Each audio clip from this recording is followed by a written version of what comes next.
When someone you love is diagnosed with chronic illness, people naturally focus on the person who is ill, which is exactly how it should be.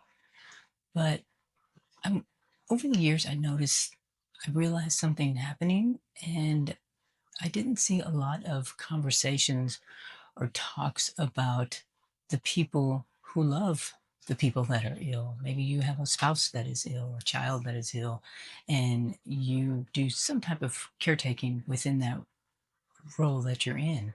I didn't see a lot of talk about this. And so this series I'm starting today, I really want to focus in and hone in on this aspect of living with a chronic illness. And before we start, just want to say, I'm not a doctor, and I'm not offering treatment methods or anything like that. I'm just sharing my own personal story of someone who does live with a partner who has a chronic illness and how that has affected us over the years. So, the past several months on my channel, I've talked about layoffs, our tiny home journey, um, side hustles, those type of things I've talked about. And there's another part of my life that has shaped who I am today, um, that I have been that's been part of my daily life for the last many, many years. So I'll just start with my partner. She was diagnosed with MS, or multiple sclerosis, back in 2004. She was diagnosed with the relapsing remitting, which is the first stage of MS, and most people will land there unless there are a small segment of people with MS that will be diagnosed with the progressive form, which is the most severe form of disability right from the jump. But most people are diagnosed with relapsing remitting, and that was the case for my partner. And so we were together 9 years, about 9 years prior to her diagnosis. So a good long while she was walking and living her life without the MS, the person that I met that I knew. And I will say at first the symptoms were very mild. She didn't have a lot of walking issues.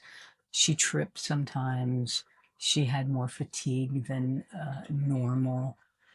Those type of things were very uh, mild in the beginning. They weren't something that we couldn't work around, basically. And but as the years have gone on, her disability has worsened. She is still primarily remitting, relapsing category, but she teeters on the secondary progressive at this point because she's had some relapses in the past. Most of the time with relapsing remitting, in case you are not familiar with MS, um, people will go through relapses where their symptoms will exasperate, and they will get, if their symptoms are normally a little bit of fatigue or a little bit of walking issues, they may get to the point where they're not able to walk at all for maybe a week or so, and they're pretty much laid up in the bed for a week, and that's just MS. It's the nature of MS. And so as she went through a lot of these relapses, some of the relapses never she never fully recovered and got back to her baseline. So her baseline has continued over the years to become more of a disability. And her main issues are fatigue and balance, walking. Those are her main things. Ataxia is the balance issue. And a lot of people with MS have these same symptoms, but MS is very individualized and no two people are the same. Some people may have issues with their eyes or their upper body, their lower body. Walking and balance are a big thing with MS. A lot of people do experience that, but not everybody experiences that. And so I think the one thread that everybody with MS experiences is probably fatigue. So, one of the things that we have learned over the years is that a chronic illness, it changes what someone can do. It doesn't change the person. It doesn't change who they are. The core of the person is still there. They may just be struggling with some daily issues that come about. And so as the years have gone on and her disability has gradually decreased, gotten a little worse, and to where her balance issues and walking, and so I have had to take on a lot more responsibility, household chores and household duties than I did previously in our uh, earlier years of our relationship. And these things just changed. We adapted to them, but we don't have days where we can just say, "Oh, we can't be spontaneous like we used to be," because we used to be pretty spontaneous. Hey, let's go, let's head out. We'll head out and do some shopping or do whatever. And now we have to think about things like, how's our MS today? Is the weather too hot? Is it too cold? Any extreme temperatures will affect her MS, which is common with MS. Um, is there going to be wheelchair or rollator access? Is there going to be uh, is it going to be accessible for me to be able to get these things out of the car and get, so we have to take a lot of things into consideration, whereas in our earlier years we didn't have to. Prior to the MS, we didn't have to do these things. We could just pick up and go. And so those things changes. At first I would say those things felt like losses, but eventually they just became how we live, and we have it down pretty good. I mean, I understand, she understands what she needs to do to get moving. I understand what I need to do with any kind of tools and equipment. And I know at first when she had to use the tools like the rollator or some days a real wheelchair, when she had to use these devices, I know she was embarrassed. What are people going to think? I feel like I'm less than, or something like that. She has a different attitude now, and it's a good attitude. Her attitude now is, these are tools I need to get from point A to point B. Simple. And it's true. These are tools that you use to get from point A to point B. They don't define who you are. I think over the years we adapted, and did we do it perfectly? No. Was it immediate? Absolutely not. And was it without frustration? No. We had frustration, but we adapted, and I adapted. And I think that is a big thing. I mean, among MS and any kind of chronic illness that a partner can get, divorce is high is higher than normal rates of divorce, just because a lot of times the couple, maybe they don't talk early on. um, and it also depends on the person with the disability. For instance, my partner has a really good attitude, and how we have done it these years is, I have always told her, if you need help, you let me know. I'm not babying anybody, and she doesn't want that. So it's like, it works out well. If she actually absolutely needs my help, she's going to let me know. Otherwise, I don't have to be watching over her 24/7. Like, are you okay? Are you okay?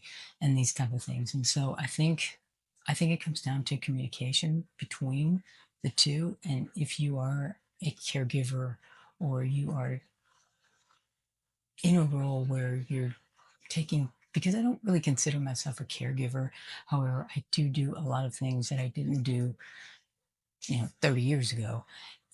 And so if you are in that situation where you're a caregiver or you're helping a partner, those type of things, those are things that evolve over time. And I think it is a matter of communication between the two also make a huge difference, and adapting to whatever comes along. And in a lot of illnesses, and this, we'll talk about different things. I'm only talking about MS because that's what's most familiar to me.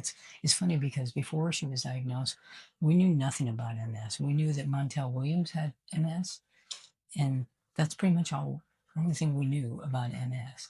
And so it's funny how when something hits close to home, all of a sudden you research and you get all this information about that illness, and you become like a, not an expert, but you become much more knowledgeable of a disease that you had no idea about maybe just a few months ago. And that was my case. I did all the research I could to find out as much as I could about MS. And so, but this could be for any illness. This could apply to any illness in any relationship. Parkinson's, COPD, cancer, arthritis, heart disease, anything that really changes your everyday life for you and your partner. So some of the things we'll talk about in this series is losing spontaneity, which we talked about. We don't have that because we have to prepare for things. Planning everything is something that we weren't really that great at before, but we're much better at it now. Uh, Caregiver guilt, communicating honestly with your partner, very important. Um, and also taking care of yourself. If you're a caregiver, you need to give yourself some grace. Take care of yourself, because if you wear yourself out and you burn yourself out, you're not only no good to your partner, but you're not really any good to yourself too. So you have to give yourself some grace and time to breathe and time to take for yourself. If you're watching this today and someone you live with has a chronic illness, I really hope that this series reminds you that first, you're not alone. And secondly, none of us have all the answers in this. We're just learning as we go. And that's exactly, that's what I did. I'm still learning as we go. And so I'll just close with this. If there is a topic in this series that you would like me to cover, please leave it in the comments, and I will look into it to see if I can put it into this series. And if it's something that you've experienced, we probably have to. And I don't want to overlook anything in this series, because I think it's a really, really important topic to cover. So I think that is all for now. If you have any comments, please leave it in the comments below, and I'll talk to you there. And otherwise, I will see you on the next video. Bye for now.